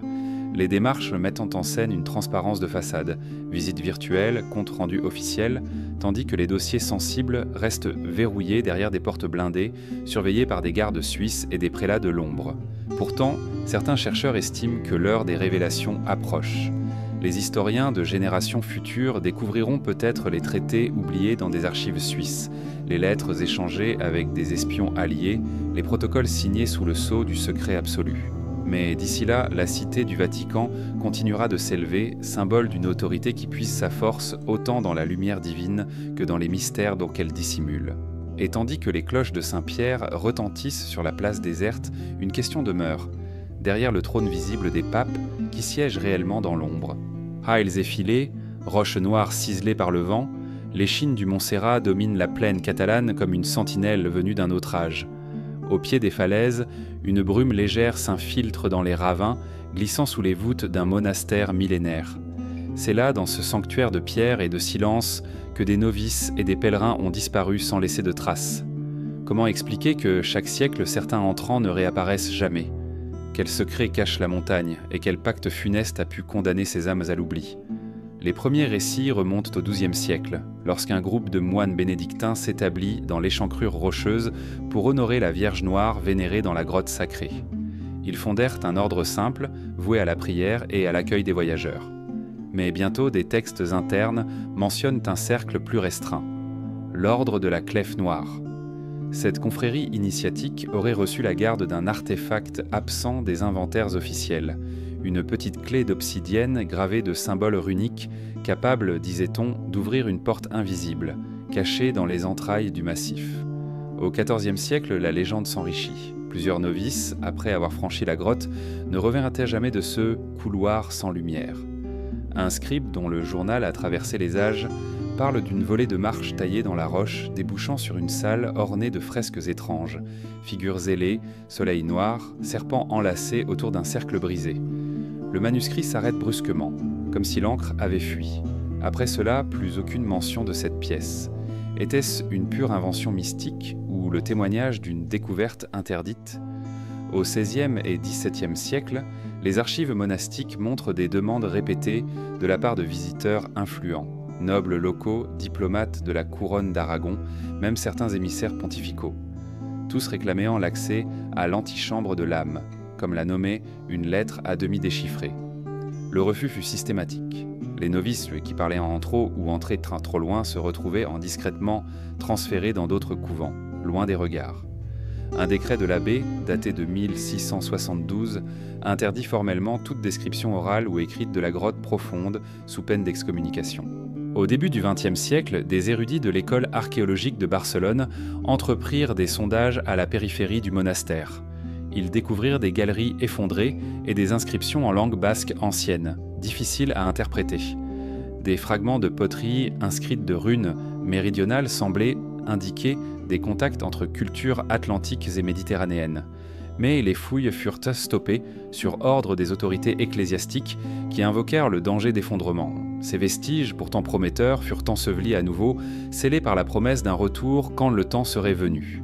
Les habitants des villages au pied du Montserrat parlent, quant à eux, de chants nocturnes portés par le vent. À l'heure où la lune décline, on entendrait des voix psalmodier un lamento ancien, semblable à une lamelle de pierre frottée contre une voûte humide. Ils appellent cela le souffle de la clé. Certains prêtres locaux murmurent que l'ordre utilisait cette musique pour guider ceux qui avaient la permission d'entrer et pour égarer les curieux. Les rares témoins oculaires décrivent une lumière vacillante, verte, jaillissant de failles invisibles, comme un appel irrésistible. Plusieurs théories ont relié ces disparitions à des survivants des Templiers. Après la suppression de l'ordre au début du XIVe siècle, certains chevaliers auraient fui vers la Catalogne, emportant avec eux un savoir secret et des reliques inestimables. L'ordre de la Clé Noire aurait ainsi été la continuation discrète des Templiers, chargés de protéger un trésor spirituel, peut-être une relique du Saint-Sépulcre ou un parchemin perdu. Les documents de l'Inquisition, désormais accessibles dans les archives de Toulouse, évoquent des interrogatoires où l'on questionnait des villageois sur les lèvres qui parlaient tant de pierre et la clé qui pleurait le sang des roches. La dimension géologique du massif alimente aussi l'énigme. Le Montserrat est composé d'un conglomérat de galets cimentés formant des poches d'air et des crevasses profondes. Certains géologues ont émis l'hypothèse que des mouvements tectoniques pouvaient entrouvrir et refermer des passages souterrains, créant des cavernes temporaires. Ainsi, ceux qui pénètrent trop avant pourraient être coincés derrière une voûte instable, sans espoir de retour. Mais cette explication ne rend pas compte des récits de lanternes allumées sous terre, ni des empreintes régulières sur la boue des couloirs, comme si plusieurs individus y circulaient encore. Dans les années 1970, un petit groupe d'explorateurs britanniques, anciens spéléologues de l'université d'Oxford, entreprit une incursion armée de lampes, de cordes et de détecteurs de gaz. Ils pénétrèrent plus profondément que quiconque auparavant, mais revinrent traumatisés, certains à demi conscients, décrivant une sensation d'oppression et de présence immatérielle. Leur rapport, publié clandestinement, évoque la vision fugace d'une silhouette encapuchonnée, tenant un objet scintillant. Ils jurèrent avoir entendu un verrou invisible se refermer derrière eux, les privant de retour pendant quelques minutes que leur chronomètre évalua comme infinies. Des linguistes ont tenté de déchiffrer les symboles associés à la clef noire. Leurs études croisées, mêlant anciens alphabets ibériques, runes nordiques et caractères ogamiques, suggèrent un langage composite conçu pour être compris par un cercle très restreint. Un éminent professeur de l'université de Valence y voit un protocole mémoriel, un système de balises destiné à orienter l'esprit plus que le corps. Suivre ces marques, c'était pénétrer un état de conscience autre, où le temps s'étire et la géographie se plie. Dans cet espace mental, le risque de se perdre est peut-être plus grand que dans la matière elle-même. Mais si l'ordre de la Clé Noire a voulu écarter les profanes, pourquoi laisser subsister tant d'indices ? Peut-être pour rappeler que le pouvoir véritable se manifeste dans l'effacement des frontières, entre monde visible et invisible, entre vie et mort, entre savoir et oubli. Les disparus, victimes d'un processus initiatique extrême, auraient atteint un état d'accueil total du mystère au prix de leur retour. Cette hypothèse, formelle dans certains cercles ésotériques, fait frémir les chercheurs rationnels qui peinent à distinguer l'histoire de la légende. Aujourd'hui, le Montserrat attire des milliers de visiteurs, ignorant souvent ce mystère enfoui. Mais d'autres, plus avertis, s'aventurent dans les sentiers escarpés, à la recherche de la grotte oubliée, prêts à tout entendre, tout sentir pour un instant de révélation. Aucun guide n'ose confier les dernières coordonnées d'eau précises. On se perd volontiers dans la géographie chaotique, espérant que le hasard ou la clé elle-même conduisent les pas. Et tandis que la montagne reste muette, les silences qui l'entourent résonnent comme des échos d'un pacte trop ancien pour être rompu. On évoque parfois, à voix basse, l'existence d'un petit cercle planétaire composé exactement de 13 âmes, nommées ou anonymes, qui décideraient l'ensemble des grands équilibres du monde. Un conseil informel, isolé dans des études feutrées ou des résidences privées où l'on ne passe qu'avec l'aval tacite d'un membre sortant. 13, ni 12, ni 14, un chiffre qui chuchote au cœur de l'Occident comme un écho de conspirations anciennes. Mais qui sont ces puissances cachées? Sont-elles une simple fiction des théoriciens du complot, ou existe-t-il des bribes tangibles de leur présence?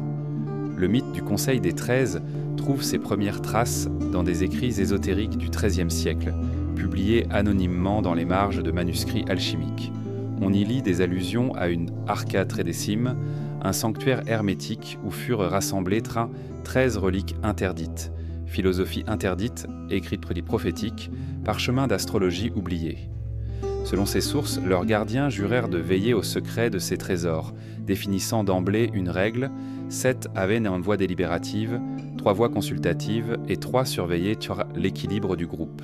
Mais ces textes, souvent rédigés dans un latin volontairement obscur, peuvent aussi bien relever d'une mise en scène destinée à renforcer l'aura de mystère. Au cœur de la République de Venise, au XIVe siècle, circulaient des rumeurs sur une Magna Compagnia dei Tredici, alliance de marchands et de banquiers contrôlant d'une main de fer les flux de soie et d'épices.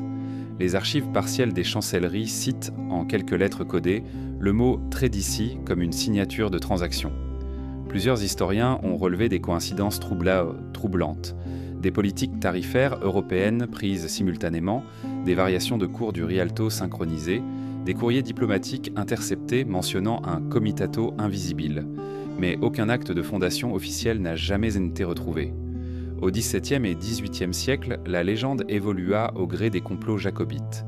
Dans les salons parisiens, on murmurait qu'un corps de 13 conseillers, originaires du Royaume-Uni, avait survécu à l'échec des soulèvements écossais et s'était replié en exil, continuant à manœuvrer pour rétablir un monarque en Angleterre depuis l'ombre. Certains correspondants de l'ambassade d'Écosse à Versailles évoquent un cercle des 13 se réunissant sous couvert d'un salon de lecture sans jamais prendre la parole. Rien ne prouve qu'ils aient façonné l'histoire, mais la persistance de ces récits nourrit l'idée d'un groupe discret aux ambitions dynastiques. Le Conseil des 13 se serait invité dans l'espace colonial du XIXe siècle. On rapporte que, durant la conférence de Berlin, 1884 à 1885, 13 émissaires inconnus déambulaient dans les couloirs sombres du palais du Reichstag, intercédant au nom de communautés loyales, s'assurant que les tracés de frontières africaines servent des intérêts d'un même réseau financier. Ces observateurs anonymes, invisibles sur la liste des délégués, auraient influencé en catimini la découpe des territoires. Les archives partielles, notes de pas laissées, au bas de certains procès-verbaux, témoignent d'emblée de silhouettes mystérieuses, mais le contenu exact de leurs recommandations demeure introuvable. Plus près de nous, au XXe siècle, la notion de Conseil des 13 a refait surface sous de nouvelles formes.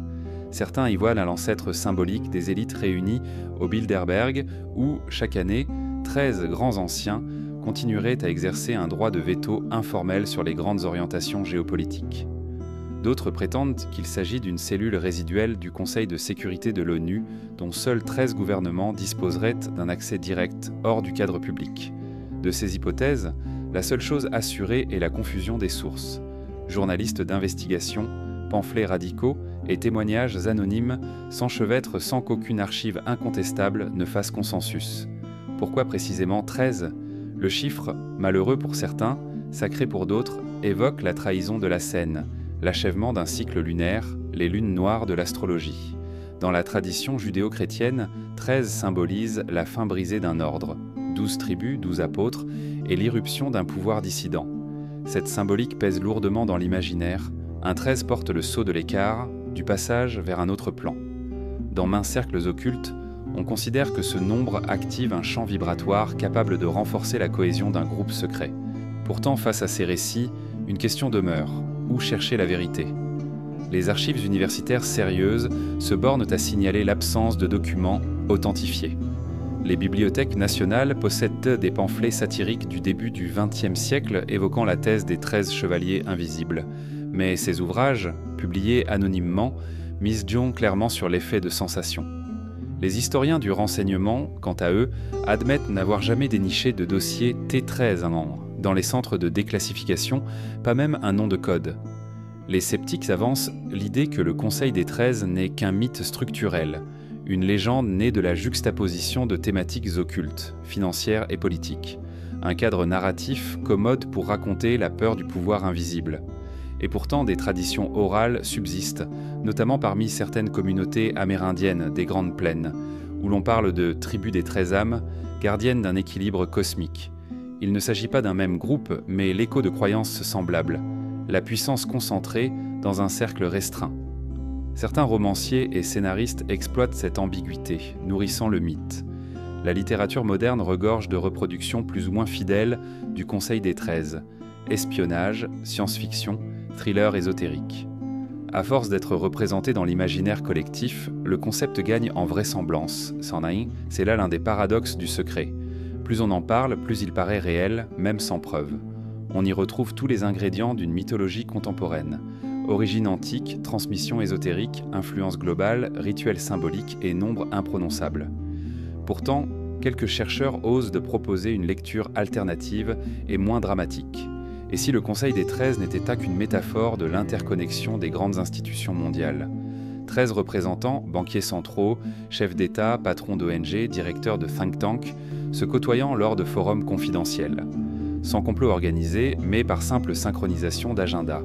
Quand on réunit suffisamment de décideurs au même endroit, on finit par influer sur l'ordre du jour global. Le nombre 13 ne serait alors qu'une coïncidence trouvée a posteriori, un repère dramatique pour tisser un récit. Dans cette perspective, le véritable secret ne réside pas dans un groupe occulté, mais dans la façon dont les réseaux se nouent spontanément. Le pouvoir se distribue par affinité, proximité intellectuelle ou intérêt commun sur des enjeux pressants, francs. Climat, arrière-pays, économique, nouvelles technologies. Les forums privés ne manquent pas et chacun y invite qui il veut. À partir de là, qu'appelle-t-on exactement Conseil des 13 ? Un club restreint, un code d'entrée tacite ou simplement la légende d'un chiffre ? La part la plus troublante de cette énigme est sans doute le vide laissé par l'absence de sources vérifiables. Ce vide, comme un écran noir, se charge de projections. Anxiété du public face à la complexité du monde, nostalgie d'un ordre caché qui expliquerait tout, attirance pour le récit d'une coterie puissante. Le Conseil des 13 devient alors moins un objet de recherche historique qu'un miroir de nos appréhensions contemporaines. Alors que la série s'approche de ses révélations conclusives, il reste à explorer comment, à l'ère numérique, ces cercles se réinventent sous la forme de forums virtuels, d'algorithmes partagés et de plateformes cryptées. Le prochain chapitre nous conduira dans les réseaux digitaux où, derrière les écrans, de nouvelles formes de complots silencieux prennent vie.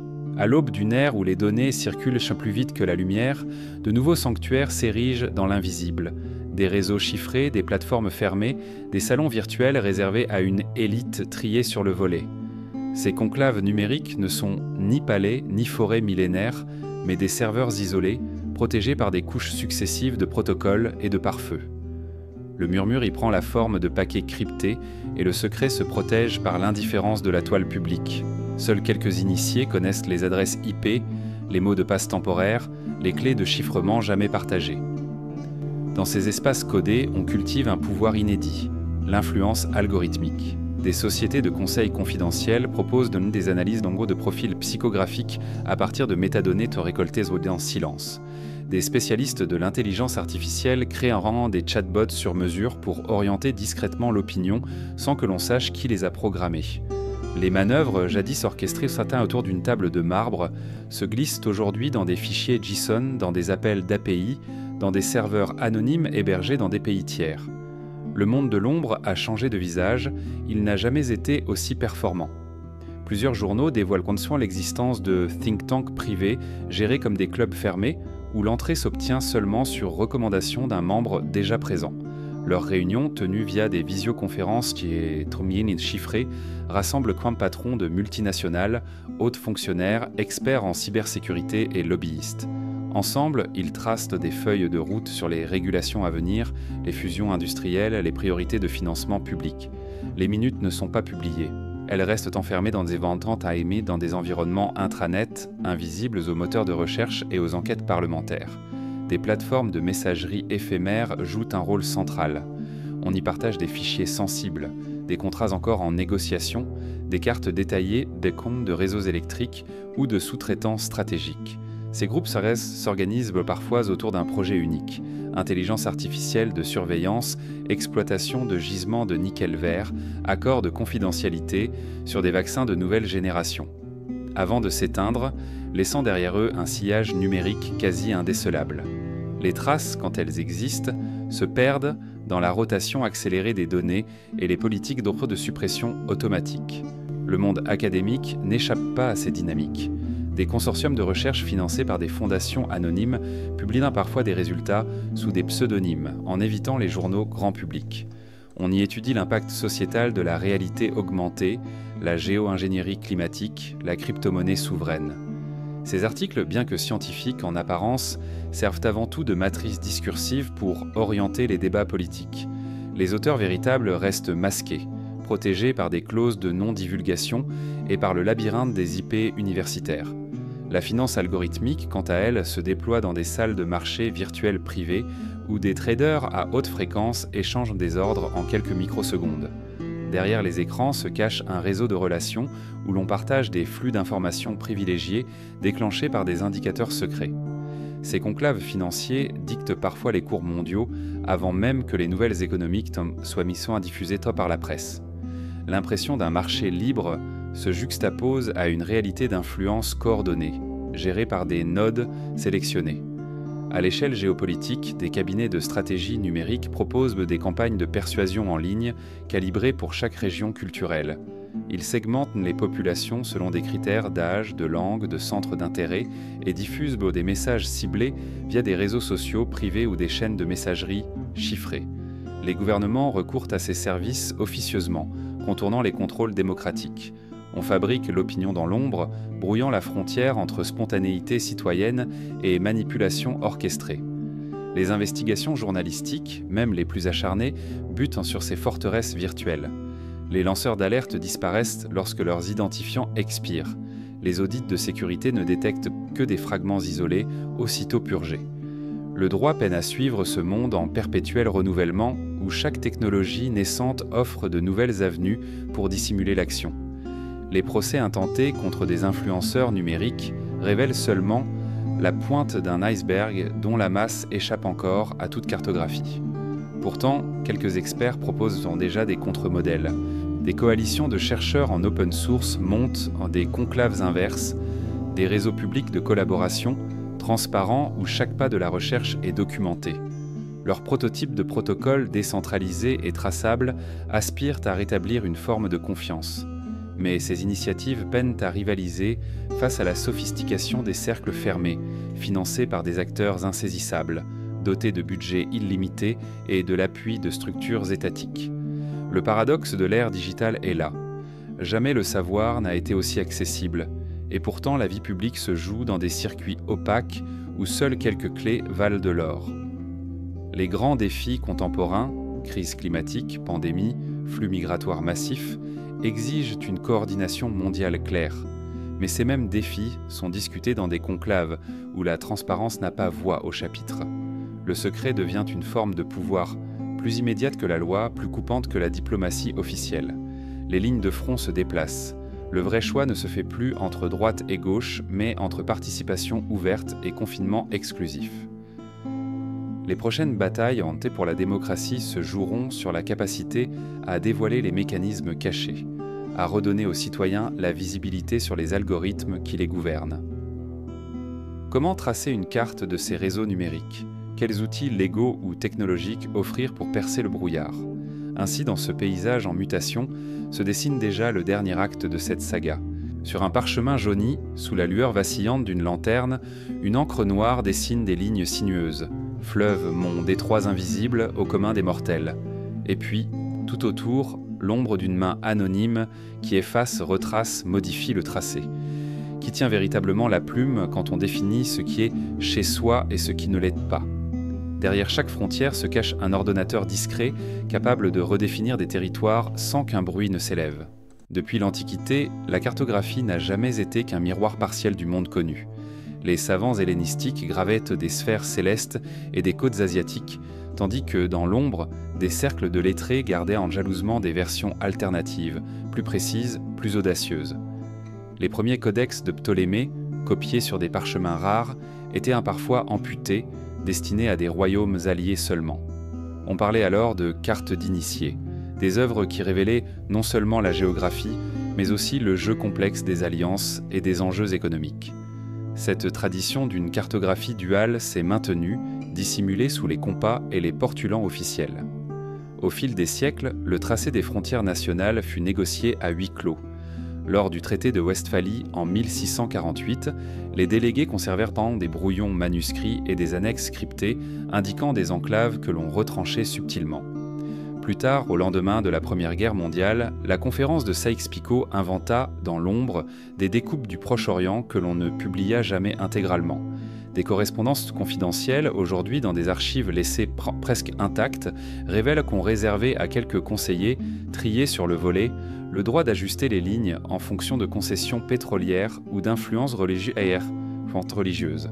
Dans l'ère industrielle, ce sont les compagnies privées qui prirent sans le relais, Compagnie des Indes, consortium minier, lobby forestier. Elles financèrent donc des expéditions cartographiques, créant des cartes aux traits épais qui classaient les peuples autochtones comme territoires vagues ou zones d'exploitation. Aujourd'hui, ces héritages se retrouvent dans les atlas de géomarketing, les tracés du câble sous-marin, des pipelines ou des réseaux électriques passant en zone grise, invisibles aux outils tout grand public.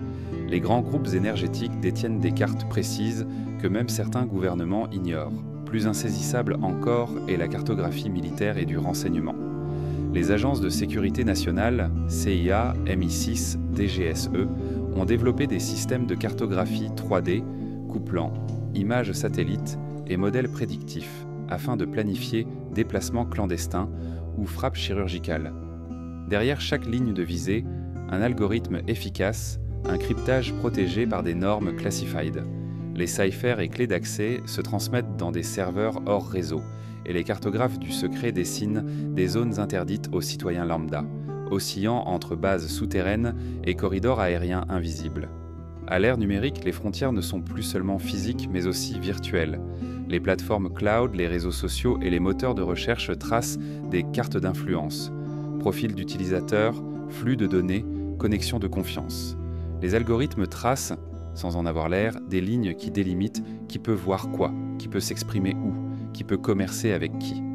Dans ces espaces numériques, des sociétés secrètes de la Silicon Valley façonnent des frontières de l'information, régissant l'accès à chaque pixel de la toile mondiale. Face à cette opaque cartographie des puissances, des mouvements citoyens ont aussi pris la plume. OpenStreetMap, projet de cartographie participative, réseau d'indigènes documentant leurs territoires ancestraux. À chaque mise à jour, des lignes disparaissent ou réapparaissent, portant le récit d'une lutte pour la reconnaissance. Ces cartes ouvertes cherchent à contrer l'emprise des cartographes dominants, à rendre visible ce qui a été effacé. Villages engloutis par des barrages, zones de déforestation illégale, chemins de migration bloqués. La question demeure, qui doit tracer les limites du monde? Les gouvernements élus ou des cercles invisibles qui n'ont jamais sollicité un mandat démocratique? Quand un trait de plume change des centaines de milliers de vies, la transparence devient un impératif. Les initiatives de cartographie exécutoire, où les citoyens valident sans chaque modification, offrent un nouveau modèle. Mais comment s'assurer que ces contrecartes participatives ne deviennent pas, à leur tour, un instrument de pouvoir alternatif? Au fil de cette exploration, nous avons longé les rituels ésotériques, sondé les archives oubliées, suivi les lignes d'influence qui sillonnent les forêts, les universités, les parlements et les serveurs. Pourtant, c'est peut-être dans l'évanescence même des frontières, toujours en mouvement, que réside la clé ultime. Comprendre que le monde n'est jamais figé, et que chaque trait, visible ou caché, n'est que le reflet d'une volonté de son auteur. Au-delà des cartes et des traités, c'est notre capacité à interroger ces lignes, à questionner ceux qui les dessinent et à imaginer d'autres géographies, qui déterminera la liberté de nos futurs voyageurs.